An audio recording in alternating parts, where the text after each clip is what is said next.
up, you guys? This is Rob from A Gay Guy Plays, and today on The Daily Grind, we bring you another installment of Rob Reads You Shit that you probably don't want to read yourself. And trust me, we've got a bit of a doozy here. As you can see, we've got the Chimera patch notes. This is update 23.10, and it has gone live. Now, the thing that I find really interesting about this is the fact that they named it Chimera. But I don't know, does the Chimera prologue come out with it? Now, I was watching DE Steve's stream a little bit this morning, and he did make note of something that I haven't gotten to check out yet, so please toss this in the comments below if you guys have experienced this. But they say that once you've completed all of the quests, that you get a little bit of an extra lore bit. So I don't know if that's the Chimera prologue. I don't exactly know what's going on with that, because legitimately I'm just downloading the game right now, and while that's happening, I'm gonna go ahead and read you these things. So let me know in the comments below with no spoilers. Just let me know if there's like something, but as you can see, it says Chimera update 23.10. The launch of the sacrifice back in June 2010 was the last mainline update to go out, and it was no doubt a hefty one. There was much for the entire DE team to comb through, and we find this to be just the case with all mainlines. As we say with all mainlines, we can't catch everything that might fall through the cracks, meaning you may see some work in progress or unintentional things that are not meant to be live. Enjoy update 23.10, and we'll be here for hot fixes and the usual. Chimera has come. Let me know, I'm curious. So as you can see, we've got arbitration lethal alerts. A new type of challenge is available to players that have completed the entire solar map. Arbitrations are here. Read on to learn everything that you need to know. The Arbiters of Hexus are providing you with the chance to fight with something unknown to most Warframe missions: mortality. Arbitrations are a single life mission that put you in a scenario where you have to make your only life count. Enjoy every hour you'll be presented with a new arbitration. These missions are always endless. Rewards are earned at double the usual interval, 10 for every defense wave, every 10 survival minutes, etc. Rewards are on an A, B, C, repeat C to infinity rotation. Whoever wrote this, you are cute. Any ABC interval you receive is kept after you die or fail the mission. Anything picked up off the ground is lost though. So keep in mind, the interval rewards, you get to keep them if you die. So you're okay. You get to keep them, but just anything you pick up off the ground is a nada. So I think that's a nice touch because it is a single life mission. So good on them for that. Missions feature a new Arbiter-themed drone enemy that effectively shields enemies nearby. A keen team will coordinate to take these protective units out. Interesting. Each successful interval, you will earn this new Vitus Essence resource that can be used to build some new cosmetic items offered by an Arbiter's NPC in their respective Arbiter's enclave in any relay. Keep in mind, DE, remember, you gotta add more items constantly. Let's see.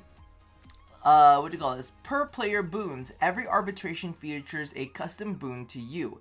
A given Warframe and weapon will receive a substantial bonus if used. So as you can see here, they're showing off Mag. She gets 300% power strength, and she gets the Ether daggers with 300% damage. Endless arbitration missions play out a little differently for an added challenge. Survival. Life support capsules are worth 75% of what they're normally worth. Interesting. Interception. Towers controlled by enemies fill the opponent progress bar at double the rate. Okay, I'm liking this. Defense. You're protecting an NPC and have much less downtime in between waves. Excavation. Increased defense time to 3 minutes. Defection. Rescue targets have no revive state. Oh, be careful.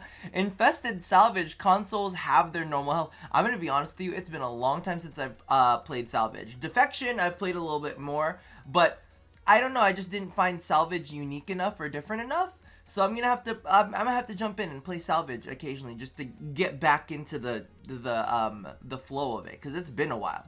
Let me know, by the way, in the comments, defection versus salvage, which one do you like better? Because I know both of those ones aren't necessarily the most popular, but I think that they're interesting. Unique rewards can be found within Arbitrations, including Sharpshooter, which is the sniper, plus 15% energy on headshot kill, Cautious Shot, negative 90% self-damage, negative 15% total damage, Power Donation, negative 30% power strength, plus 30% power strength for teammates. By the way, everybody is, they're like, oh my god, but you get 60% power strength if everybody is using it. Number one, that means that they would have had to been into Arbitrations. They would have had to got the RNG for power donation, and on top of that, you must be organized enough so that everybody is using power donation. So I get you're excited, and maybe you got friends that can all get together and do it, but I'm just saying, maybe don't get too excited. Anyway, Vigorous Swap. On equip, 165% damage for 3 seconds, 100% holster speed. Again, really curious how to see how this works with Melee 3.0 when the swaps are a lot faster. Rolling Guard. On dodge, become invulnerable for 3 seconds and remove all status effects. 7-second cooldown. A lot of people have been asking how this is going to work on Limbo. I'm sure it's going to work just like all of the other one, as it works on everybody else, except Limbo gets a dash. I still think that counts as his role. Adaptation. When damage plus 10% resistance to damage type for 20 seconds stacks up to 90%. I'm really excited about that one. I just need to see exactly where that's gonna fit into certain builds. Arbitration exclusive resource known as Vitus Essence is used for crafting arbitration cosmetics. Note, failure is a rare thing in Warframe. In the month of September, only 2.5% of all missions were failed. Prepare yourself for a new reality where failure may become the norm for these missions. Can you overcome the odds? I'ma say, you might want to go back and watch some of my old videos.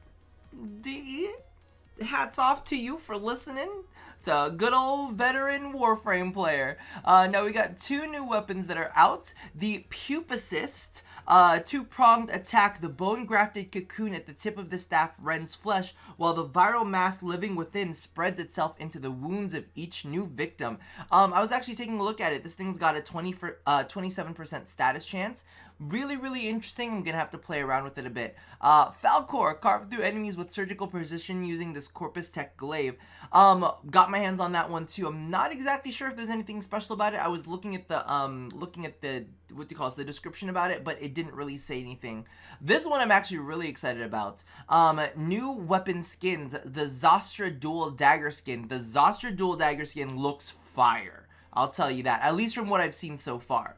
And then the Kludskill. Oh my god, DE. As if reading names weren't hard enough. The machete skin. Bludgeon, hack, and maim with this improvised machete fashioned out of broken Grineer weapons. Didn't like it all that much. It's there, but we'll take a look at it soon enough. So general additions. Find both of these weapon skins in the market. Keep in mind those are weapon skins. General additions. Operators have a new A, B, and C customization config for clothing and accessories. New Sentinel precepts. Death Cube energy generator. Death Cube drops an energy orb after assisting in 10 kills. That one I want to see how often the energy orbs drop off of, but I'm glad that DE is doing a little bit more energy orb play. They did it with Ninja that came out recently, and it was definitely a nice addition. It's kind of like, listen, it shouldn't just be Trinity and Octavia that can kind of like bust up some people's energies. Give some love to other people too. Shade Ambush. When Ghost Invisibility is broken, Shade's owner is granted 120 damage for 3 seconds. That's 120% damage, sorry. They also have the new Infinite Gear Weir Spiral. Is it truly infinite? No, but 99 gear items is a lot, and we challenge you to reach the limit. Also featuring new drag and drop sounds. Oh, okay. There are 7 new Syndicate Captura scenes purchasable with respective standing once quest requirements are met, with the exception of Cimeris. Lua Containment scene, the Arbiters of Hexus. Okay. Chamber of the Lotus scene, Cephalon Suda. Silver Grove Shrine scene, New Loka. Myconian Colony scene, I want to see that one, Parent Sequence. Hun House Chamber scene, Red Veil. Kuva Throne scene, Steel Meridian. And Sanctuary Conduit scene, which is Cephalon Cimeris. We've added a library of new sounds for the general social experience. You will now hear custom sounds for DMs and squad chat. When someone joins your squad, no longer just a visual bumper. Relics category has been added to the player inventory menus, and added objective pointing to players to Kanzu when entering Cetus for the first time. That's helpful. Added a new aiming in and out sounds for Arcwing weapons. We added these for primaries and secondaries, but now you get them in space. Added the ability to purchase multiple Forma bundles in the market at once. DE, you know my pain. Added a new in-game challenge, Joyride. Travel over 10,000 meters on a stolen Darjan across the plains of Eidolon. I know what I'm gonna be doing this weekend. And added more community fan art to the codex for your display and decorating enjoyment. Nice. Junction changes. Remove defeat 3 Xmas enemies on Earth requirement for Venus Junction. Lower defeat 10 Xmas enemies on Venus required on Mercury Junction to 5 enemies in any region. Lowered defeat 10 enemy sentients on Lua to 5 sentient enemies. Lowered collect any 3 mods from the Orokin Principle Challenge to 1. I mean, it goes along with the next changes. As you guys know, there is the daily tribute changes, as you can see right there. As you know, I will not be reading this to you because I believe fair weather login rewards for fair weather players for fair weather loyalty. Moving along, let's go into some more interesting things. We have these Saryn changes. Recently made the surprising discovery that Miasma's damage multiplier for targets affected by spores never actually worked. Good job, DE. It has been fixed and will now work as we've intended it to originally. That said, seeing as it has been absent till now, we have increased the damage multiplier from 2 times to 4 times. Okay, we gonna play Saryn soon then. Between the 2 abilities, seasoned Saryn players will notice the damage change immediately, as it can make quite an impact on the spread of spores via miasma kills. By increasing the damage multiplier, we have reduced the following to compensate for the damage. So basically, they've reduced the base damage of miasma, but they've like doubled the damage multiplier. Spore scaling damage cap per second has been reduced. Aww. I mean, I guess I never got up to 70k anyway, so I really can't complain, but listen, 70, can you give us 75 at least? Because, like, you know, I like that quarterly incremental instead of the, you know, just a 70. Can you give us a 75? It bothers me. All right, so as always, we watch for your feedback and encourage you to thoroughly test out the changes before leaving your thoughts. Thank you. AKA, bitch, shut the fuck up and play it before you bitch to me about it. I agree, DE. Operator suit mesh changes. We have added more complex operator outfits and armor sets. We've made revisions to some of the existing cosmetics to allow for better sharing of aesthetics among sets. There are now new seams for the shoulders, neck, and waist. Blah. We got it. Let's get to some interesting things. Revenant changes and fixes. Revenant's Reeve wall width is now affected by range mods. Okay, so they added some girth in there because they know that girth counts. Revenant's Reeve now auto sheds status effects on casts and applies them to targets it hits. Oh, you got that slash proc that's kind of nasty. Spread that to your friends. Or your enemies, technically. Fixed Revenant's Thralls not granting affinity when killed. Okay, that's good. Fixed Revenant's Dance Macabre being able to damage nullifier bubbles, then killing the nullifier. Ooh. Y'all, okay, be aware of that. Fixed enemies affected by Revenants enthrall, then a radiation status effect being able to enthrall the defense target, preventing the wave from ever ending. Ooh, that does not sound good. Fixed Revenant's Reeve not using modded health shield steals value. Okay. Fixed Revenant... Reeve seems to be having lots of issues today. Revenant's Reeve abilities not properly showing the modded health shield steal values. Fixed Revenant's Thrall death pillars blocking projectiles. Fixed various Cyan down to clipping issues with Revenant. Phantasma alt-fire changes. Phantasma's all-fire homing projectiles is no longer based on charge time. Alt-fire now releases 5 total homing projectiles. Phantasma's alt-fire damage per projectile now scales based on charge time. Okay, so it's always going to be 5 projectiles, but more damage, you hold it down for longer. We're going to skip over the dojo decorations because really, anyway. I don't think that there was anything that I saw that was crazy. for the UI changes, but they have said that they're rolling out more screens, which I'm very, very happy about. It looks like they've added more melee sounds for the upcoming Melee 3.0. Let's see, I think there might have been a couple other things that I wanted to make note of here, but let's see, I think there's one that had to do with, where is it? Incubator changes. Shorten default stasis recovery time from 3 hours to 30 minutes. Change cost for stasis rush to cost 10 platinum to 10,000 credits. So keep in mind, this is base incubator, okay? Base incubator. Tenno with the Neutrino incubator segment installed now have instant recovery from stasis at no cost. Nice! Reduce platinum cost of companion name change from 25 to 15 platinum to match weapon entitlement costs. And picked up, remove pickup limits on Kubro eggs. Alright, so those were, I think, all of the big ones that I really wanted to change. There have been a couple other little changes here and there. There's actually been some nice changes to some fashion frame clipping and whatnot.